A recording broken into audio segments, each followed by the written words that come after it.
Hi dudes, எல்லாரும் பாட்டு video கேட்டிருந்தீங்க. இசைக்கம்மாவுக்கு பூஜை வச்சாங்க.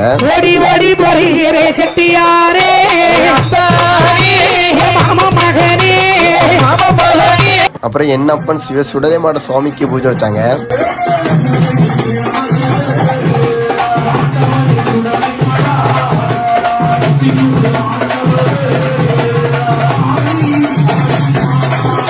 டைம் பார்த்தோம்னா 1:43 ஆயிட்டு.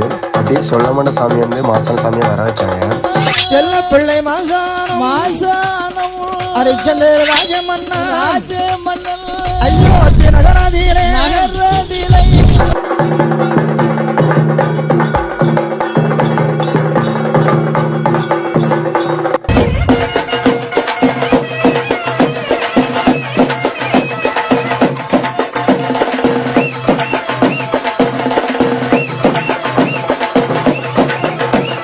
நம்ம வீடியோ பிடிச்சிருந்தா ஒரு ஃபாலோ மட்டும் பண்ணிக்கோங்க.